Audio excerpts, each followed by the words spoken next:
ria dan nifaq. Iya benar, hari ini kita akan mempelajari mengenai akhlak tercela, yaitu ada ria dan nifaq. Ada yang tahu nggak ria itu apa? Ria itu kayak memperlihatkan sesuatu terhadap orang. Betul. Nah, jadi kita akan membahas mengenai akhlak tercela ria. Ria itu seperti kita ketahui, mungkin di sekeliling kita atau di sekitar kita, ria itu memamerkan sesuatu. Maksudnya itu apa? Memamerkan barangkali kita mempunyai barang atau mempunyai atau kita melakukan kebaikan supaya mendapatkan apa? Mendapatkan pujian dari orang lain. Dan itu termasuk akhlak tercela. Akhlak tercela tersebut tidak boleh kita lakukan atau dilarang oleh agama kita. Seperti itu. Nah, selanjutnya ada macam-macam ria. Ria itu dibagi menjadi dua. Yang pertama adalah Ria jali dan ria hati. nah, ria itu ada ria jali dan ria hati. Nah, ria jali yaitu ibadah atau kebaikan yang sengaja dilakukan di depan orang untuk mendapatkan pujian semata. Bukan karena Allah, tapi karena untuk mencari pujian, untuk agar orang lain itu memuji bahwa dirinya itu melakukan suatu kebaikan seperti itu. Kemudian ada ria hati. Nah, ria hati itu dimaksud ingin memperoleh kemuliaan di dalam masyarakat luas. Misalnya seseorang itu melakukan kebaikan tapi dengan maksud agar orang lain itu memuliakannya atau menghormatinya seperti itu. Kemudian ada contoh atau bentuk-bentuk perbuatan ria. Ada yang tahu nggak contohnya itu apa perbuatan ria?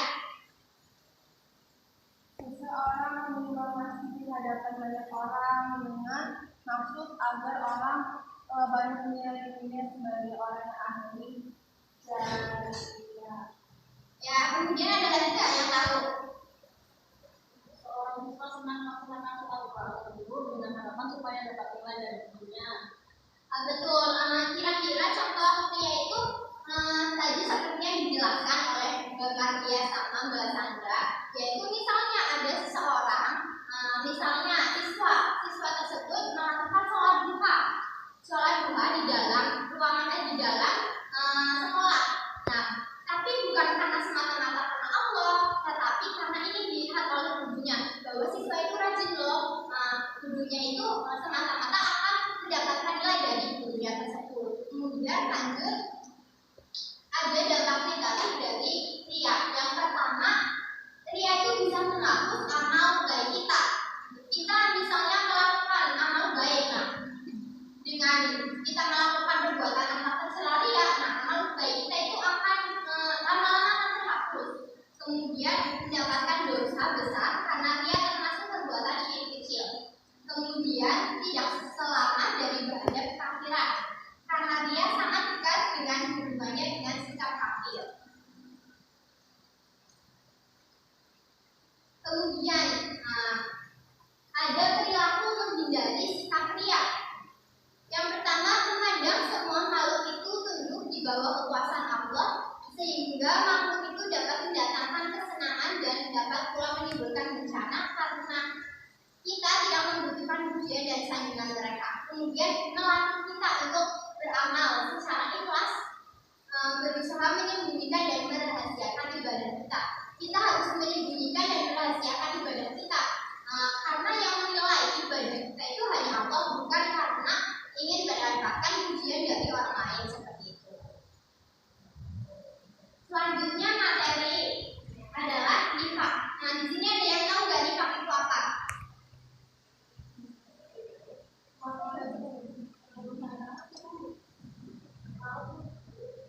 Menyembunyikan sesuatu yang buruk. Ya, terus ada lagi yang tahu? Nggak tahu. Belum Bu. Ya, nifaq itu kalau misalnya bahasa secara ringkasnya artinya terbuka dua. Secara pengertiannya yaitu nifaq menyembunyikan kekafiran dalam hatinya, sedangkan hati dan menampakkan keimanannya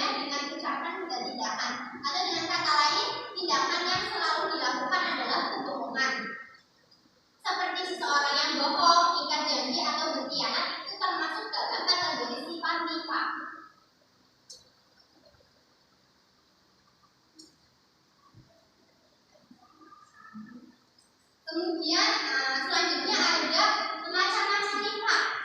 Seperti tadi ya, nifak juga dikategorikan menjadi dua atau menjadi dua macam. Yang pertama ada nifak i'tiqadi, kemudian ada nifak amali. Di sini ada yang tahu nggak nifak i'tiqadi itu apa?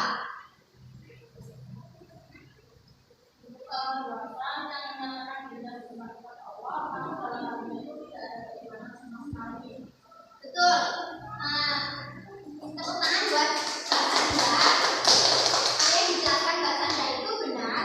Nifak i'tiqadi itu suatu bentuk perbuatan yang menyatakan dirinya itu beriman kepada Allah, tetapi dalam hatinya itu tidak ada keimanannya sama sekali. Nah, contoh perbuatannya yaitu misal seorang tersebut melakukan perbuatan seperti beramal baik, seperti misalnya sedekah, perbuatan-perbuatan yang beramal baik, tetapi dalam hatinya itu tidak ada keimanan sama sekali, seperti itu. Kemudian ada nifak amali. Nah, nifak amali itu kemunafikan berupa pengingkaran atau kebenaran dalam perbuatan. Nah, contohnya itu misalnya ada seseorang yang berkhianat, atau berbohong, atau mengingkari janjinya, seperti itu. Terus ada contoh perbuatan munafik atau nifak. Ada yang tahu nggak contohnya itu apa aja? Tidak mampu beramal ma'ruf dan munkar. Betul. Selanjutnya. Betul. Kemudian ada yang tahu lagi nggak? Yang berpikir jangka pendek, kadang-kadang tidak berencana. Ya. Nah, itu termasuk dari perbuatan atau contoh dari nifak atau munafik. Ada seringkali dalam berbicara menyindir dan menyakiti Nabi ataupun ajaran Islam, enggan melakukan sholat. Ketika ia melakukan sholat pun harus dipaksa terlebih dahulu, bukan karena keniatannya melakukan sholat di dalam hatinya. Kemudian ada akibat buruk dari sifat nifak ini. Yang pertama ada untuk dirinya sendiri dan untuk orang lain. Nah, akibat buruk atau dampak negatifnya itu untuk dirinya sendiri tercela dalam pandangan Allah Subhanahu wa taala. Kemudian hilangnya kepercayaan dari orang lain untuk dirinya sendiri, kemudian tidak bersenangi di dalam lingkungannya atau dalam pergaulannya sehari-hari. Kemudian akibat buruknya itu bagi orang lain dapat menimbulkan kekecewaan sehingga merusak hubungan pertemanan atau bisa membuat hubungan pertemanan itu tidak terjalin dengan baik. Kemudian membuka peluang munculnya adanya fitnah. Kemudian bagaimana sih cara kita untuk menghindari sikap nifak tersebut? Yang pertama, kita nifak merupakan larangan agama yang harus dijauhi. Nah, kita harus lihat dulu sifat nifak itu kan akhlak tercela. Berarti akhlak tercela itu kita harus menghindarinya. Nah, berarti harus ada keyakinan dulu dalam diri kita untuk menjauhi sifat nifak tersebut. Kemudian nifak tidak sesuai dengan hati nurani manusia, termasuk hati munafik. Kemudian kita akan merugikan diri sendiri, orang lain, dan orang di sekitar kita. Kita harus mikir dulu jauh ke depannya. Ketika kita berbohong, akan berdampak pada diri sendiri atau untuk orang lain. Berarti setiap yang melakukan itu akan harus dipikirkan secara matang-matang seperti itu. Kemudian kejujuran menenangkan hati senantiasa disukai dan kemudian. Dan ketika kita selalu bersikap jujur, otomatis orang-orang yang ada di sekitar kita itu senang dengan sikap kita seperti itu. Materi pada hari ini sudah Ibu sampaikan. Nah,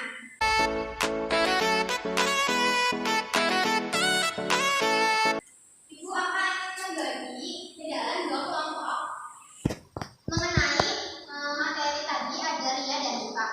Nanti kalian mempresentasikannya di depan.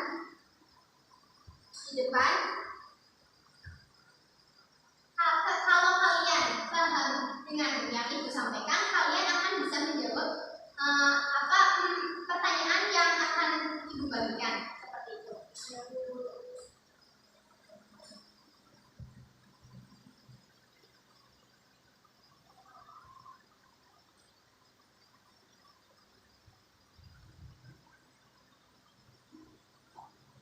Ini kelompok pertama, ini kelompok kedua.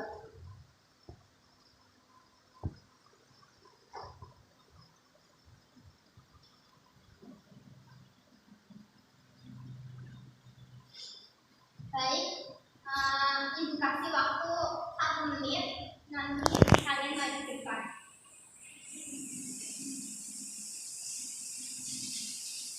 Ya, Ibu sudah memberi waktu. Kalian boleh, kelompok 1 boleh maju ke depan.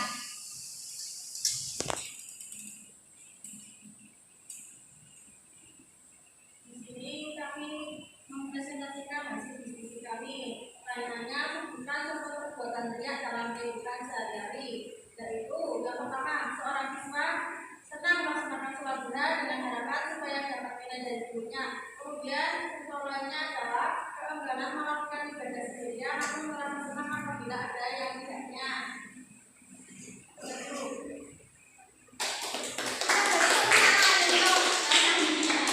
Kemudian kelompok kedua.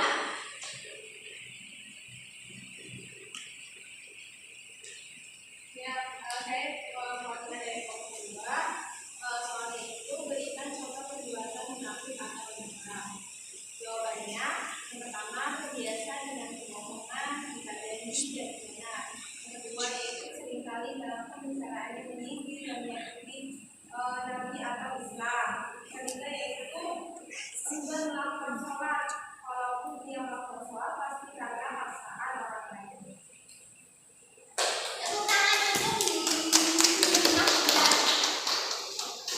Alhamdulillah, jawaban dari kelompok 1 dan kelompok 2 itu sangat memuaskan.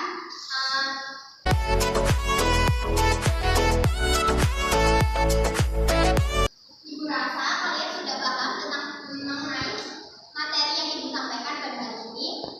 Semoga ilmu yang kita pelajari pada hari ini bermanfaat untuk kita semua. Minggu depan Ibu akan memberikan tugas yaitu mengerjakan buku paket soal kisah halaman 50. Nanti dikumpulkan minggu